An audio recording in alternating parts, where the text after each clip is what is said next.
as Eli Manning stays on his feet. It is caught by Tyree.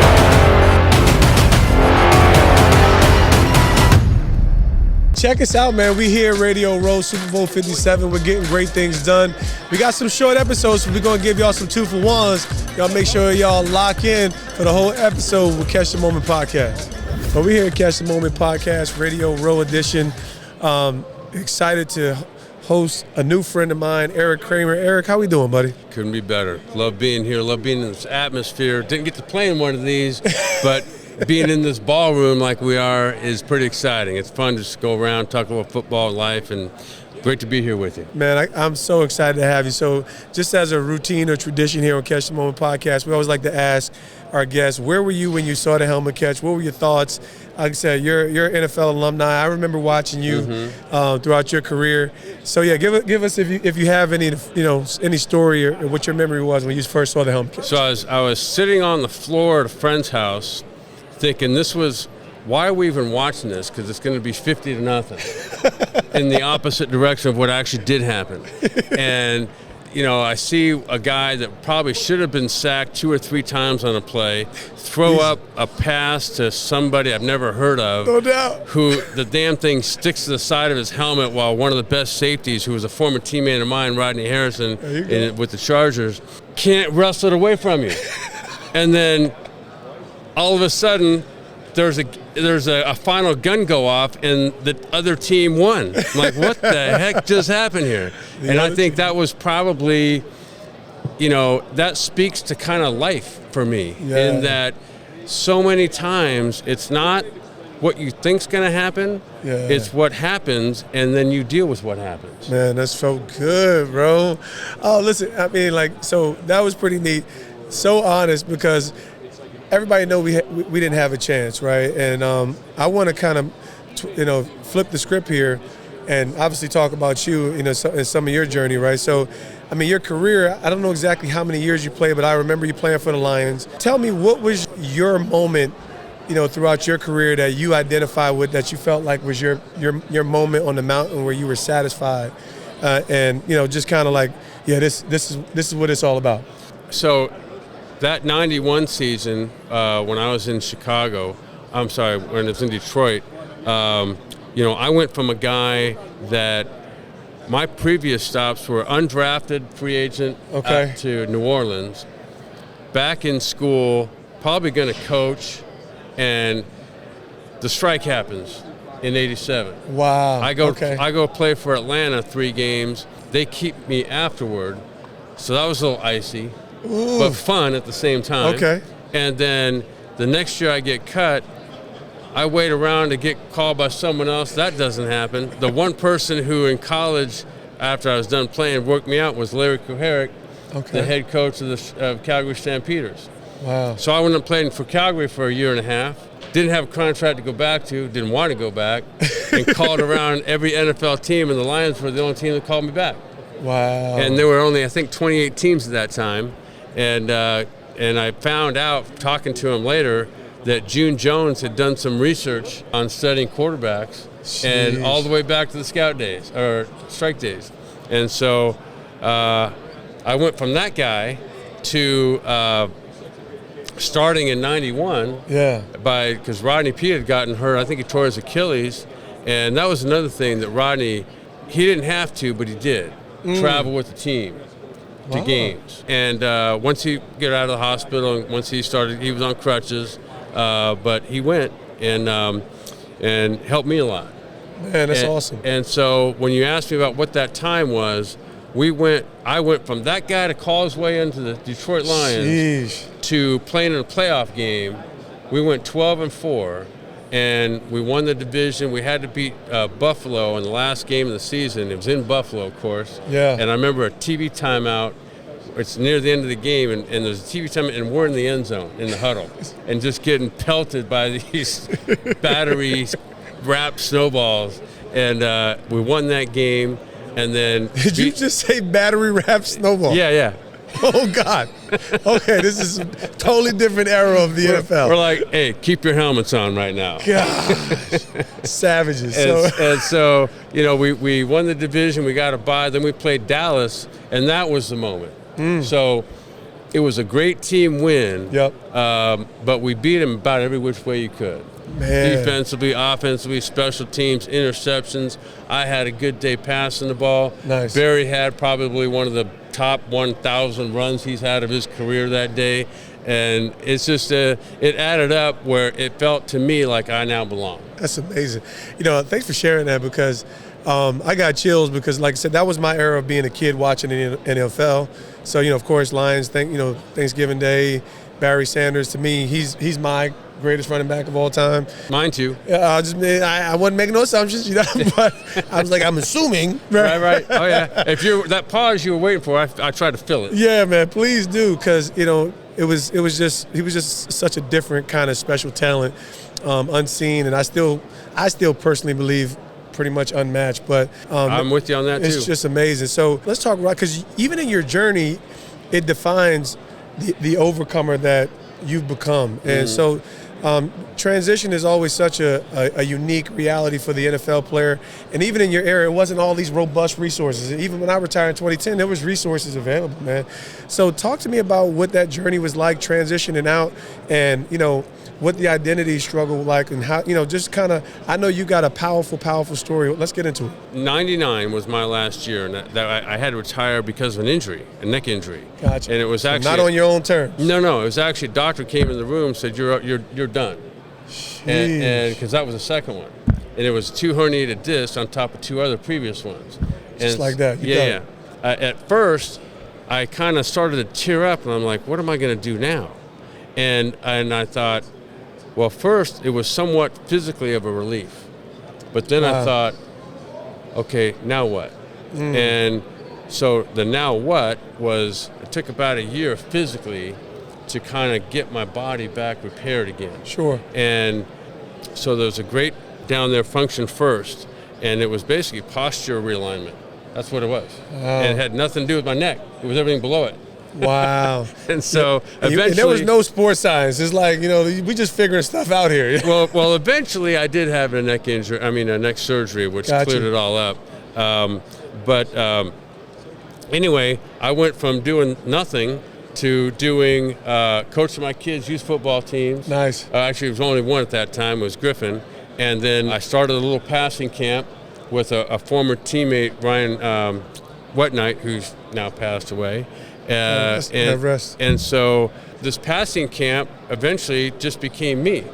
And so there was, I would basically treat it like a practice. It was high school kids. Wow. And so we'd have a meeting before in the classroom and be on the field later. And we'd film it. And so apparently there was a guy from Fox that was in the classroom that day.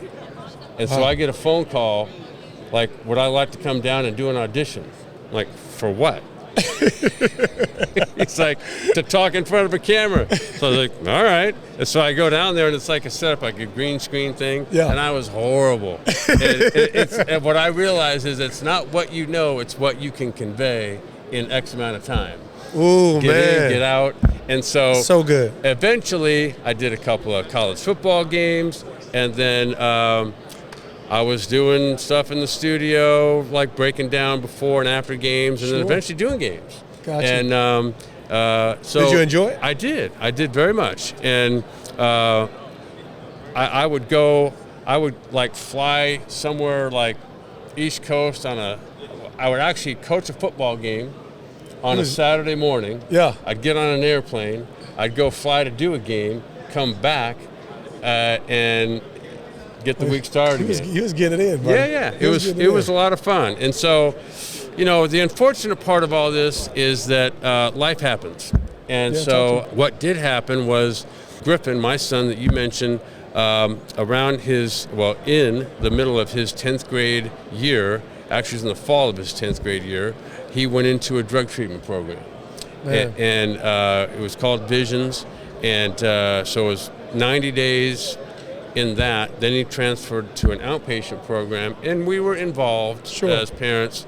And eventually it turned into an outpatient program, and I felt like, okay, all is good here. Because I would go to the meetings every Wednesday night. There was parents could show up if they chose, and it was kind of a forum of being led by one of the counselors, and then all the kids. And when I say all, there might have been 20. And parents who wanted to come. And so these are very insightful people. These kids that were all roughly my son's age. And then the unfortunate part, that was about a year long, is it went from, Dad, thank God you guys got me here, otherwise I would have been dead or in jail. Towards the end, it was, that was being brainwashed. Oh, man. And so how did, I mean, like, so obviously only got you for so long. You got such an amazing schedule. How was that navigating as a father? I'm a father of seven kids, oldest 21, youngest 9. And tell me, what was that true breaking point?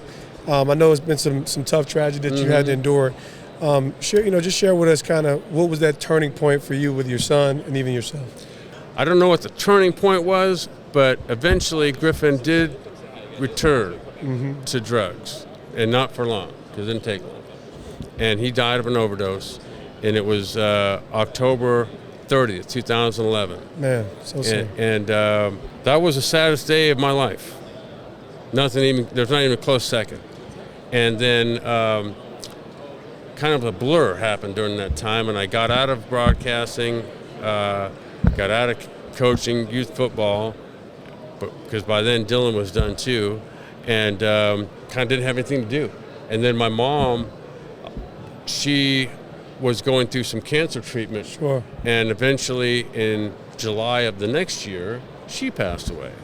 And around that same time that she passed away, my dad started a downward plunge, cancer-wise. When it rains, it pours. And so, that was a lot to handle, which apparently I didn't very well. And, I got around to planning my own exit. Sheesh. And so I did everything I could to execute a game plan. Man. And what you've fortunately, I failed. Fortunately. I'm so fortunate that you failed. Like I said, we all have these moments that bring us to breaking points. And if we don't have hope, then that's right. We're looking for escape, right? That's right. Tell me more about what your hope is today. Your story is so impactful and powerful. And, what your hope is and what you not just learned from the experience, what you've endured and overcome through that experience. Well, I've put what's happened, someone's helped me put what happened into a book. Excellent. And it's called The Ultimate Comeback, and it's a man named Bill Croyle who actually approached my girlfriend because... Hold up, Bill! because he read an article written by a guy named Dan Wetzel, who writes for Yahoo Sports, and Anna was quoted in there on several occasions. So he reached out to her asking would I be interested in collaborating on a book. And I didn't know Bill Croyle from Bill whoever. And so we got to know each other over the phone because he lives back in Kentucky, like near the Cincinnati border. And what a nice, gentle guy he is, and just an intuitive person who kind of has written this book in my voice. And it's been a great journey through that. And I think this book's going to come out. We haven't pinpoint a date or anything, but probably sometime in late fall. So we get a chance to look for The Ultimate Comeback. Expect it on all, Amazon, all platforms. Yep. Erik, your story is impactful. I look forward to hearing more from you. Thank you for sharing so much time with our audience. We Catch the Moment. David, thank you. Appreciate you, brother. Catch the Moment podcast, Super Bowl 57, Radio Row edition. Good times, good vibes. We are back in the desert, and I'm here with the guy, Andrew. Is it Sendejo? Sendejo. Because, that J will mess you up, that silent J. It will absolutely mess you up. It still messes me up, and it's been my name for 35 years. Bro, so we was just in there chatting. It's been 12 years in your career. You got that inescapable 10-year mark, even got the dozen with it, man. So before I get too much into your career, tell me real quick, take me down. I'm going to take you down memory lane. Where were you when you first saw the helmet catch? Any thoughts, any stories, from getting that visual? Man, I don't remember exactly where I was at, but obviously, like, anytime a crazy play like that, it's just and you see it all the time. So it's it's a famous moment in history. No, it's all good, man. It's all good. So, but 12 years, you played for a bunch of clubs. I remember you the most from when you were at the Eagles. And so, so that means I didn't like you for a couple of years. Yeah. But you were clearly a high caliber player. Tell me throughout, now I'm going to flip the side and tell me what has been your most impactful moment in your career up to this day. I spent most of my time in Minnesota. I was there for 9 years. Made a lot of good memories, a lot of good teammates, a lot of good friends, stories, all the things that you want to get out of a long career. Yeah. I feel like I got a lot of those in Minnesota, and so that place is special to me. Yeah. As an undrafted guy, you kind of bounce around your first year and a half till you get picked up somewhere and you find a home, and then as you get older, you kind of bounce around again. Especially a guy like myself. So. I think, one thing that I'm really proud of, it's not even like a personal accolade, is that I was in 2017 just being a starter on the #1 defense in the league, and then we set the NFL record for third down conversion percentage like ever in the history of the NFL. So yeah, talk about it. Yeah, so because I could tell you on the humble route right now, bro. Yeah. You played big ball. I remember some of those Minnesota defenses. And y'all had some dogs, and that was still Daniel Hunter and Harrison back there with you. Yeah. So, what would you say is your signature moment, performance, game, year, season where you was like, I'm here? I think that year was that's why we had the #1 defense, because everyone was playing good ball. And obviously when those guys are playing good and doing their job, it makes your job easier. No doubt. And then everyone plays well. So being surrounded by good players, good teammates, and honestly, like, your coaches, that's a big part of it. Your coaches, if they put in the work too during the week to have a good game plan, to call a good game, they put you in the best position to make plays. That's a big part of it too. If you got a coach that calls a bad game and puts you in some bad spots, like, you're the one that's gonna look bad on tape and during the game. So yeah, man, I would say the 2017 year in Minnesota was probably is where a lot of my highlights are at. I would say. I love it. So, like I said, you talked about being an undrafted guy. I came in the league as a special teams player, and that was really my career. Of course, you always aspire to do more. You always aspire to break those boxes. Tell me what it was. How did you find your niche as a competitor and eventually arriving to the point?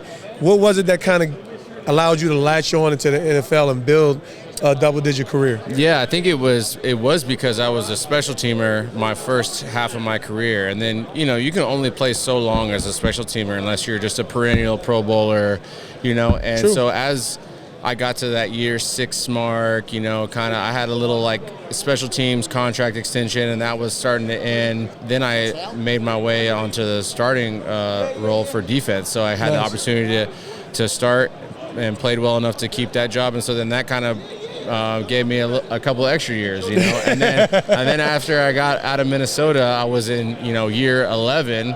So then I went to Cleveland in year 11, went to Indy in year 12, and at that point, you provide a lot of value because you can play special teams, you can play defense, you obviously know the game, you're a vet, you're a leader, and I was cheap for the team. I didn't price myself out. So there's a lot of things that go into playing 12 years. It's not all, it's not just me. It was a lot of factors that went into it. But as an undrafted guy, I was just always thankful to be on a team at all. I always say there's no complaining in the NFL, right? No complaining no matter what. I just wanted to play as long as I could. When I got to year 10, I was happy. I was like, I got double digits, and I was like, anything after this is bonus. And then I got another bonus year and another bonus year. So after my 12th year, I was like, man, I've had a long run. I'm not too banged up. I've had quite a few surgeries and concussions and stuff, but I'm still somewhat holding it together. So, it's been good. You talked about, obviously taking that next step, and that pivot is the big word I know we all like to use. Tell me a little bit about Braintree Nutrition. And you mentioned it, the concussions is always a hot topic conversation. I know we sign up for a gladiator sport, right? So we kind of know what we're doing. But there's a lot more information in this era of sport and football. And obviously, it looks like you guys are providing at least some measure of a health and wellness component to minister to the brain. So talk about it. Yeah. So founded Braintree Nutrition alongside with 2 college teammates. One also played in the NFL for a while, and in consultation with neurologist who happens to be his mom.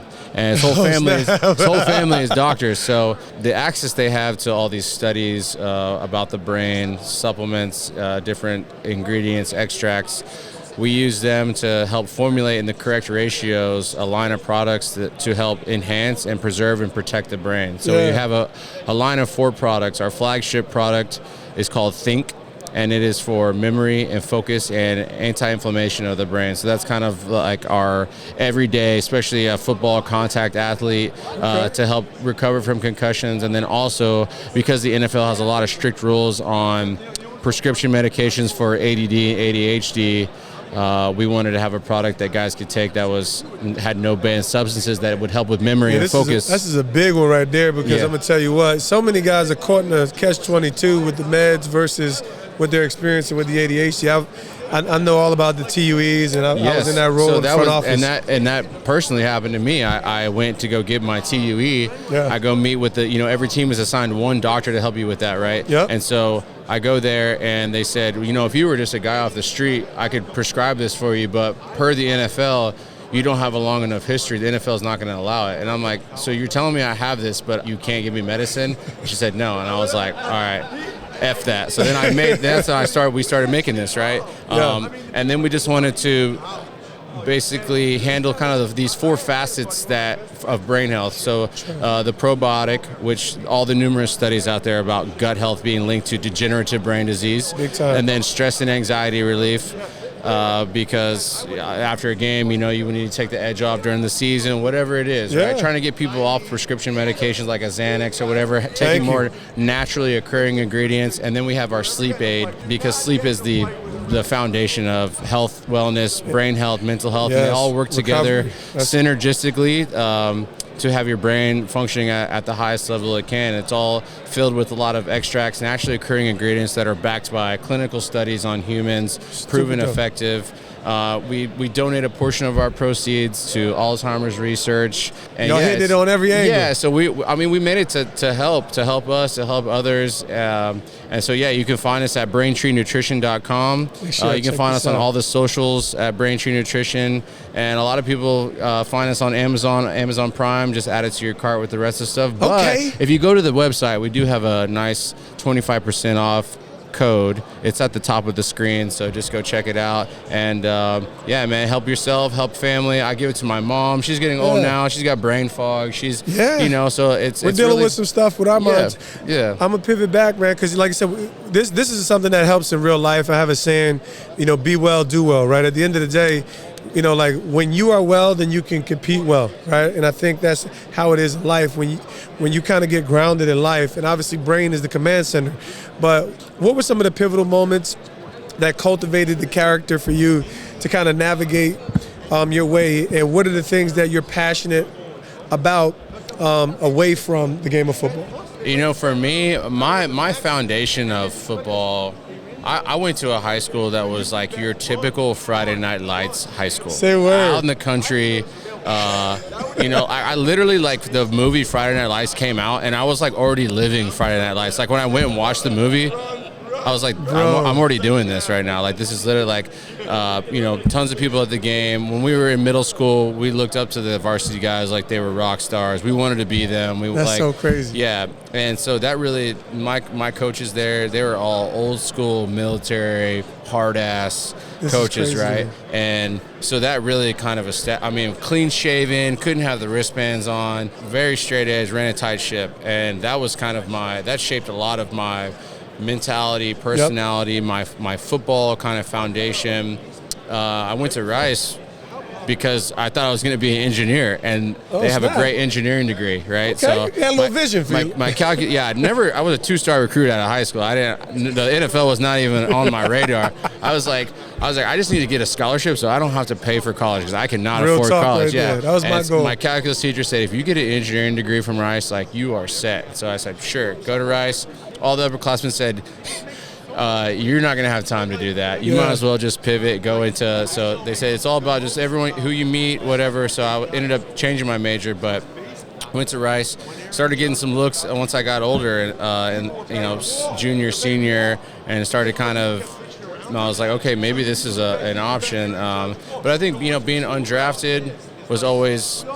Always kind of had that chip on your shoulder. You always knew that, not to take it for granted that you were in the league, not being a high draft pick and just kind of earning your way every year. And a lot of that mentality, I think it started way back in the day. And then just being undrafted kind of transitioned into that. And I think just, outside of football, passion would be, helping others. And that's kind of why we started this. Is originally started to like, we needed something for us and then for our teammates. And then, my mom's complaining about, brain fog and memory and all this stuff. And we were like, man, we could help so many people. And like you said, like, be well, what you're saying? I say be well, do well. Right. You have to be well in order to help others too. Absolutely. If you're not doing well, you don't have an opportunity to even try to help other people. And so that's what we're trying to, that's how it's kind of started, helping ourselves so we can help others. Wife, kids? No wife, no kids. Man, I got a girlfriend. You played 12 years. Yeah. You ain't have too many demands on your shoulders, kid. I think that's probably why, because I was too busy studying tape all the time. I got you. I didn't let, I was just, no I didn't let anything get in my way. Tell me about it. It's because this is the part where sometimes people may miss, and it's not like a regret kind of conversation. Yeah. Talk about that kind of that mindset and that focus and what it took for you to excel at that level. I think it was a lot of because I wasn't drafted and I knew I wasn't guaranteed like some crazy big contract, and I had to really like grind it out. And for me, wasn't the most athletic guy. I had to study a lot of tape. Bro. I had to study a lot of tape and had to, in order to even have a chance to play well. So I knew the NFL was such a short career, and even for, and especially an undrafted guy. So my mindset was always, I don't care what it is. I'm not letting anything or anybody get in my way. Whether it's, family, girl, parties, friends, like, just whatever it was like my main focus. And so that's also now that I've been, this last season was my first season being done. So sure. I've had a lot of free time to do all those things that I couldn't do before, right? Like like I said, you got to help yourself or you can help others. So now I can spend more time with my family, spend time on the business, enjoy some free time, just do a lot of things that I couldn't do before. Gotcha. So obviously we got Braintree going on, serving in the family. What is your biggest goal? Now, from a standpoint, I know Shannon Sharp's a big deal and everything with his platform, but he talked about how he never got married, and like it's almost like I don't like the perception of regret, but he talked about having all the success and not having someone to share it with, not having people to share it with. Like I said, you're far younger, what does meaning and purpose continue to look like for Andrew Sendejo? Yeah, I think, like I said, for me, I knew I personally put so much time into football in my career that I wouldn't have even been a good husband, father. I'm sure if it would have happened, I would have changed and I would have been able to handle all that, right? Sure. Just, that's an honest evaluation of yourself and what your goals are, right? That's not a bad decision. Yeah, and no regrets about it. I don't know what my life would have been like if I would have done some of those other things. So don't worry. Uncle Shay like 50-something years old now. So now he ain't got no wife. He over there, #1 media personality. That's not your story. But obviously, in relation to, because I appreciate that kind of focus. Like I remember, I've always had a son, and we had a kid in college, so it was like, that changed my world. That actually gave me the motivation to consider the NFL. That's what I was saying. I feel like I would have changed into like now my focus is not about me. It's about the kid, like trying to, whatever it is, provide them a better life or like try to, whatever your goals are. Nah, bro. Yeah. Like I said, this kind of last chapter. I got one more question before that though. Who is your favorite player to watch or emulate. I'm actually a big fan of safeties. My favorite players were Ed Reed and whatchamacallit, Brian Dawkins. That's actually my top 2 favorite players. Who are your favorite players to emulate and model your game after? Yeah, I think a little bit of like recklessness of like Paul Malu, like jumping over people. I think the physicality of like a Dawkins or someone that would just like come downhill.